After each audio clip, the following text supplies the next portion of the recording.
Vote హక్కు కలిగిన ప్రతి ఓటరు ఎన్నికల్లో ఓటు వేసే విధంగా చైతన్యపరచాలని ట్రైనీ కలెక్టర్ శ్రద్ధ శుక్లా అన్నారు. గురువారం హన్మకొండ జిల్లా కలెక్టరేట్లోని కాన్ఫరెన్స్ హాల్లో స్విప్ ఆధ్వర్యంలో లోక్సభ ఎన్నికల నేపథ్యంలో వివిధ శాఖల అధికారులు, స్వచ్ఛంద సంస్థలు, అపార్ట్మెంట్ అధ్యక్షులు, ప్రధాన కార్యదర్శులతో ఓటర్ చైతన్య కార్యక్రమాలపై సమావేశాన్ని నిర్వహించారు. ఈ సమావేశంలో ట్రైనీ కలెక్టర్ శ్రద్ధ శుక్లా మాట్లాడుతూ స్విప్ ఆధ్వర్యంలో ఓటర్ చైతన్య కార్యక్రమాలను నిర్వహించాలని సూచించారు. ఓటింగ్ శాతాన్ని పెంచేందుకు ప్రతి ఒక్కరూ కృషి చేయాలని అన్నారు.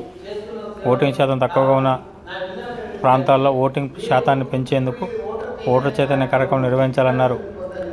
ఓటర్ చైతన్యంపై పలు అవగాహన కార్యక్రమాలు స్వచ్ఛంద సంస్థలు, అపార్ట్మెంట్స్ అసోసియేషన్ను చేపట్టాలని కోరారు. అనంతరం జిల్లా పంచాయతీ అధికారి, స్విప్ నోడల్ అధికారి లక్ష్మీ రమాకాంత్ మాట్లాడుతూ లోక్సభ ఎన్నికల నేపథ్యంలో స్విప్ ఆధ్వర్యంలో ఓటర్ చైతన్యంపై కార్యక్రమాలు నిర్వహిస్తున్నట్లు తెలిపారు. ప్రజాస్వామ్యానికి పునాది అయిన ఓటరు ఎన్నికల్లో వినియోగించాలని కోరారు.